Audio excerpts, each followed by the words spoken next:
لا الہ الا اللہ اقرار ہے صراط مستقیم کا. اس راستے کو پسند کرنا زمین کی تمام تر لذتیں، خواہشات، شہوات کو چھوڑ کر ایک ایسے کٹھن راستے کا انتخاب کرنا جس کی انتہا پل صراط ہے.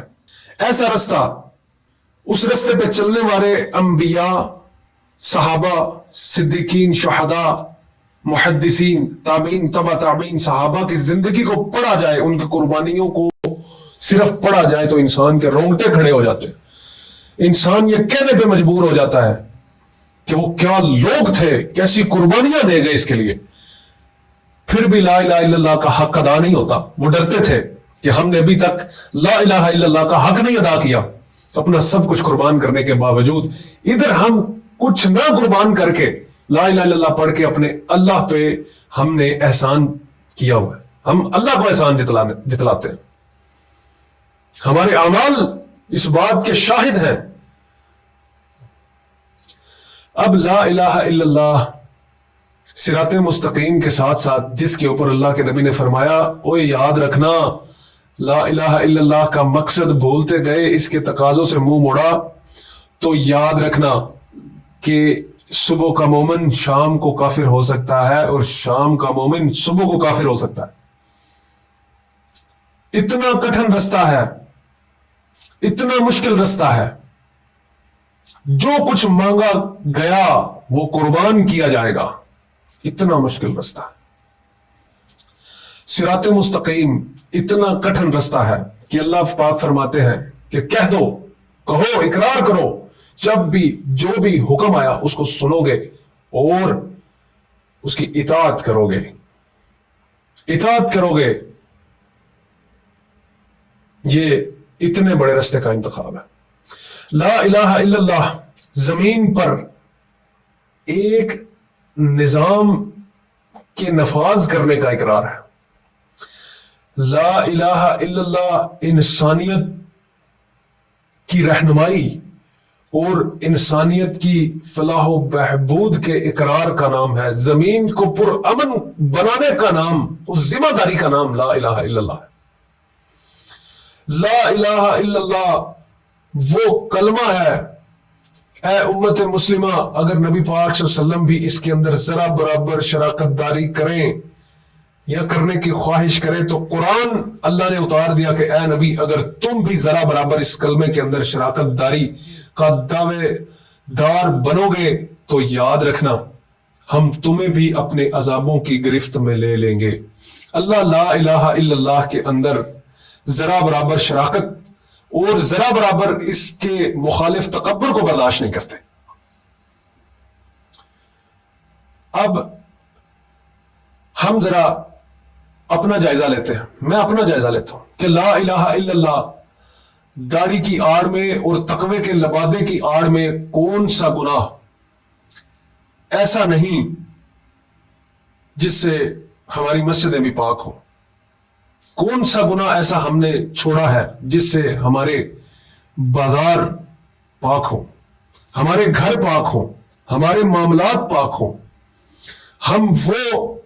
ہم وہ لوگ ہیں جو زمین پر اللہ کا نظام نافذ کرنے کے بجائے ہم نے اپنی عیاشیوں، عیاریوں، غداریوں، شہوات، غرور و تکبر کے کون سے باب ہم نے نہیں باندھے اس اللہ کی زمین کے اوپر.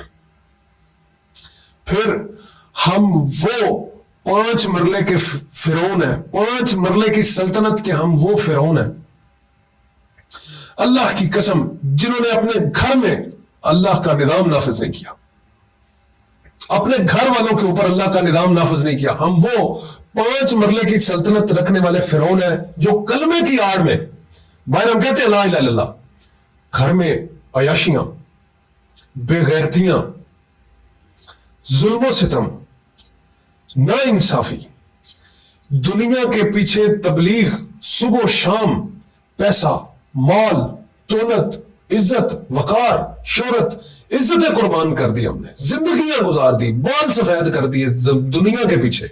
پھر یہ ادھر ہی رہ جائے گی. اللہ کے پاس ہم جائیں گے اور ہمارے اعمال جائیں گے. آخری بات، سمندر کو کوزے میں بند کرتے ہیں اور سمجھتے ہیں کہ لا الہ الا اللہ کتنا ضروری ہے. اس سیریز کو دیکھنا کتنا ضروری ہے، اس سیریز کو آگے پہنچانا آپ کے لیے کتنا بڑا صدقہ جاریہ، یہ آپ سوچ نہیں سکتے۔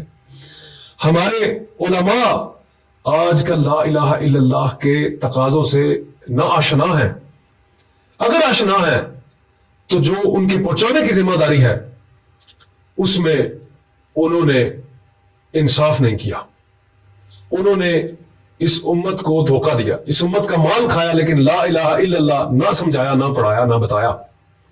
تو سورہ بقرہ سورہ نمبر 2 آیت نمبر 85 اور 86 کے اندر یہود و نصارہ کی روش بیان کرتے ہوئے کہ وہ مرضی کی شریعت بناتے تھے، اپنی مرضی کا دین بناتے تھے، اللہ کی جو بات اچھی لگی، ان کی طبیعتوں کو اچھی لگتی تھی، اس کو قبول کرتے تھے، جو اللہ کی بات ان کی طبیعتوں پہ ناگوار گزرتی تھی اس کو چھوڑ دیتے تھے۔ یہی ہم کر رہے ہیں۔ ہم نے اماموں کی، وقت کے اماموں کی آڑ میں کون کون سے دین نہیں بنا رکھے، ہماری نمازیں نہیں ملتی، ہماری مسجدوں میں کے اندر ہم ایک دوسرے کی مسجدوں میں جائیں تو ایک دوسرے کو غیر کی طرح دیکھتے ہیں، اور یہ دیکھو یہ وہ آ گیا، یہ وہ آ گیا، یہ فلانا آ گیا، یہ فلانا آ گیا، ایسے بات کرتے ہیں۔ یہ حالت ہے ہماری۔ تو مرضی کے دین، مرضی کی شریعت، مرضی کے معاملات، مرضی کے فرقے، یہ ہمارا کام بن گیا۔ یہی یہود و نصارہ نے کیا تھا، ہم وہی کر رہے ہیں۔ انہوں نے حضرت عزیر علیہ السلام کو اللہ کا بیٹا کہہ کے اپنے آپ کو جنتی اور بقایا تمام تر قوموں کو جہنمی کہہ دیا، اور اسی طرح عیسائیوں نے کیا کیا، حضرت عیسیٰ علیہ السلام کو اپنے خیالوں میں، اپنے فلسفوں میں، اپنی کہانیوں میں انہوں نے حضرت عیسیٰ علیہ السلام کو صلیب پہ چڑھا دیا، اور پھر اس کے بعد یہ کہا کہ انہوں نے ہمارے گناہ کی سزا بھگتی ہے۔ اتنی نا انصافی حضرت عیسیٰ علیہ السلام کے ساتھ ہوئی ہے ان کے بقول، حالانکہ اللہ فرماتا ہے وما قتل وما صلب۔ بات یہ ہے ہم نے کیا کیا۔ اگر صحابہ، انبیاء، تابعین، تبع تابعین، شہداء، صدیقین، محدثین، امام، سپہ سالار، ان سب کی زندگی دیکھیں، اپنے آپ کو قرآن کی آیات پڑھیں اور ساتھ میں اپنی زندگی، اپنے ایمان اور اپنے اعمال کا موازنہ کریں، اللہ کی قسم ہمارا ضمیر چیخ چیخ کر بولے گا کہ تم مسلمان بھی نہیں۔ مومن ہونا، دین کے لیے، اللہ کے رستے میں نکلنا، اس کے دین کے نفاذ کے لیے، یہ تو بڑے مقام ہے، انتہا ہے، یہ پیک ہے اللہ کے دین کی، کہ اس کے دین کو زمین کے اوپر نافذ کرنے کے لیے جب انسان نکلتا ہے، یہ پیک ہے۔ ہمیں تو لا الہ الا اللہ کے تقاضوں کا نہیں پتا، مرضی کا دین بنا کے بیٹھے ہوئے۔ اس درس کے اندر جو بھی غلطی کوتاہی تھی وہ میری ہے، اور جو بھی مفید علم ہے وہ امت محمد صلی اللہ علیہ وآلہ وسلم کا ہے۔ محترم سامعین، یہ اللہ کی باتیں ہیں۔ میری آپ سے گزارش ہے کہ اللہ کے نبی کا حکم ہے بلغوا انی ولو آیا۔ اگر آپ سمجھتے ہیں کہ اس ویڈیو میں کچھ ایسی باتیں ہیں جو دوسرے مسلمانوں تک پہنچانا بہت ضروری ہے، بلکہ اس ویڈیو کی ہر بات ہی لا الہ الا اللہ ہے، یہ ہر مسلمان تک پہنچانا بہت ضروری ہے۔ اس عظیم کام میں میرا ساتھ دیں، اس ویڈیو کو زیادہ سے زیادہ شیئر کریں۔ ملتے ہیں اقرار لا الہ الا اللہ سیریز کے اگلے ایپیسوڈ میں۔ السلام علیکم ورحمۃ اللہ وبرکاتہ۔